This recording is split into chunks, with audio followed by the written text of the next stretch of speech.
السلام عليكم، ان شاء الله تكونوا بخير. اليوم على بركه الله نشارك معكم تشكيله ديال الشوربات يصلحوا الفطور رمضان وحتى العشاء. بالنسبه للشوربه الاولى كنحتاجوا اللفت وخيزو والقرعه خضراء والبصله وقزبر ومعدنوس والبلبوله. هنا خديت البلبوله غسلتها مزيان وخويت عليها الماء طايب. بالنسبه لهاد الطريقه راه دغيا كطيب، ما كتاخدش الوقت، واخا كنديروا البلبوله الغليظه بزاف دغيا كطيب لينا، ماشي بحال الا درناها هكا، الا درنا ما مرطباش كتاخد الوقت. دابا غادي ناخد هاد الخضره كامله، غادي نحكها في الحكاكه، والربيع غادي نقطعو. هنا درت طنجره على النار ودرت فيها شويه ديال الزيت، وديك البصيله اللي حكيت غادي نشحرها شويه في الزيت على نار مهيله حتى تشحر مزيان. ومن بعد غادي نزيد التوابل.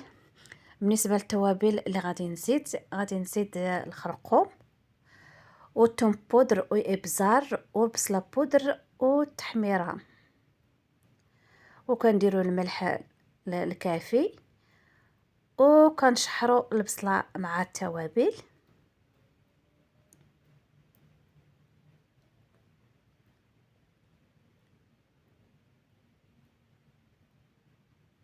ودابا غادي ناخذ البلبوله من بعد ما رطبت مزيان في الماء طايب. ملي كنرطبوها في الماء طايب يعني بحال الا طايبه نص طايبه، وحتى الجيلاتين ديالها كتلق الجيلاتين داك الماء كيكون معلك. وهنا غادي نزيد ديك الخضره كامله اللي حكيت، الخيزو والقرعه واللفت،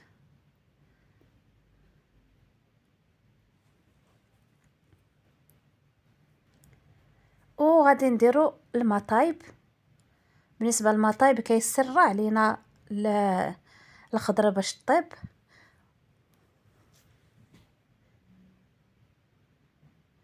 كنحركوهم ومن بعد كنغطيوهم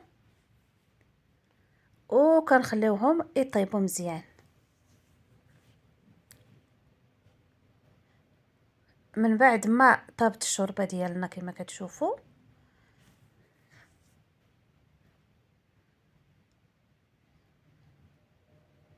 واخا كتبان لكم جاريه، ملي كنطفيو عليها غير كتبرد راه يعني كتقال. وفي الاخير كنزيدو داك القزبور ومعدنوس من بعد ما قردناهم رقيق، وكنخلطوهم وكنطفيو على الشوربه ديالنا. كتجي على هذا الشكل هذا، كتجي مغذيه وصحيه وفي نفس الوقت كتجي لذيذه. بالنسبه للشوربه الثانيه كناخذوا قطع ديال الدجاج، كنديرهم في الطنجره، ممكن نعوضوا الدجاج بالحوت على حسب اللي متوفر عندنا، وكنزيدوا بصله مقطعه وشويه ديال الزيت. كنشحروا الدجاج مع البصله،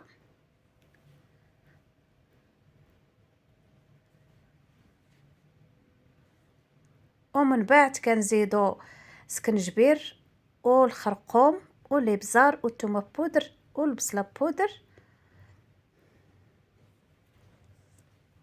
كنخلطوهم مزيان مع البصله ومع الدجاج،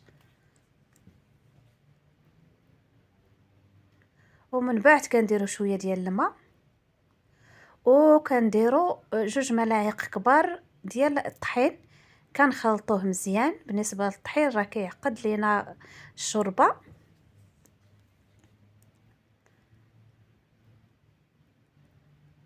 من بعد ما خلطو هنا كنزيد الماء طايب، دائما الماء طايب، وكنخلطو حتى كيذوب داك الطحين.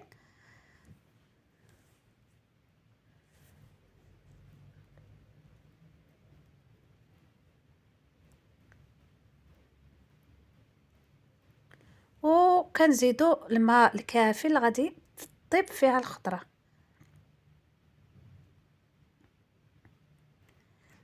بالنسبه للخضره اللي غادي ندير القرعه خضراء.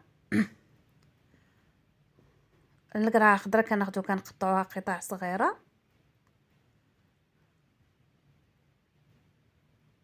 واللفت مقطع. بالنسبه للشوربه ممكن نديرو اي نوع ديال الخضره متوفره عندنا، ماشي ضروري خضره معينه. وخيزو حتى هو مقطع. وكنديروا جلبانه،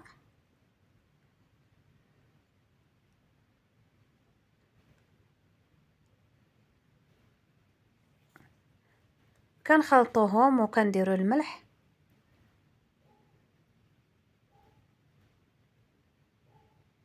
وكنغطيو الشوربه ديالنا حتى طيب.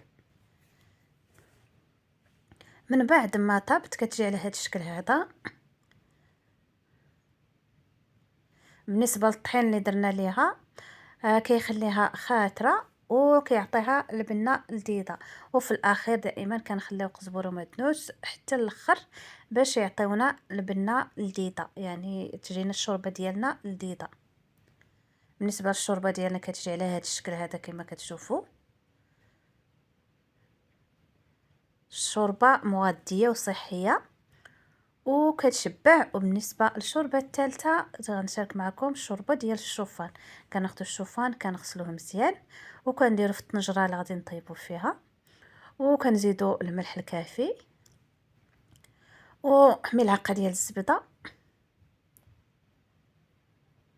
وكنزيدوا الماء دائما الماء يكون مغلي وكنديروها على النار حتى كطيب.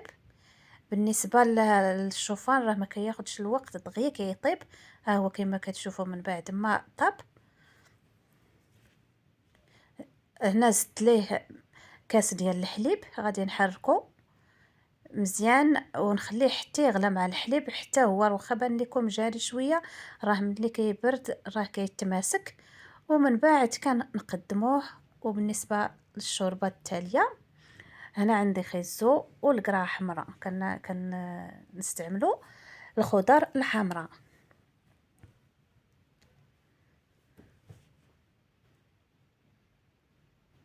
كناخذوا خيزو كنقيوه. بالنسبه لهاد الشوربات راه ما كنديروش بزاف د الخضره، يعني غير شويه ديال الخضره، وكيكونوا متنوعين وكيكونوا صحيين وحتى المذاق ديالهم كيجي رائع. نوعوا بهم في شهر رمضان في الفطور ولا حتى في العشاء، كيجيو خفافين وكيجيو لذاذين.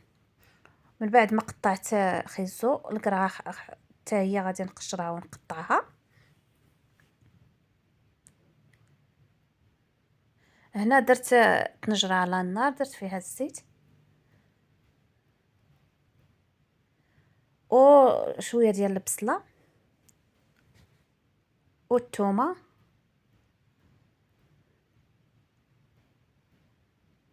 كنشحروا البصله على النار هي والثومه، وكنزيدوا قطع الدجاج. من بعد ما كيتشحر الدجاج مع البصله كنزيدوا ليه التوابل. بالنسبه للتوابل كنزيدوا التوابل لا الابزار والخرقوم والسكنجبير والثومه بودر والبصله بودر. كنخلطوا الدجاج مزيان مع التوابل حتى كيتشحر مزيان. ومن بعد كنزيدوا القرعه حمراء وخيزوم، ممكن نزيدوا معاه حتى شي بطاطا صغيره حتى هو كيجي بنين.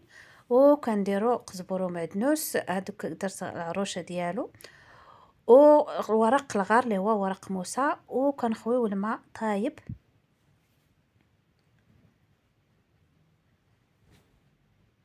وكنغطيو الطنجره وكنخليوها طيب. من بعد ما طابت الخضره مع الدجاج كنحيدو داك الورق الغار اللي درنا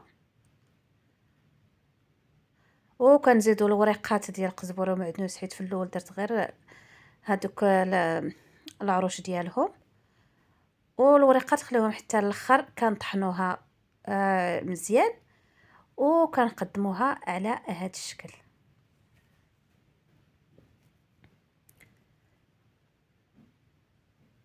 بالنسبه للشربات ديالنا كيجيو على هذا الشكل هذا.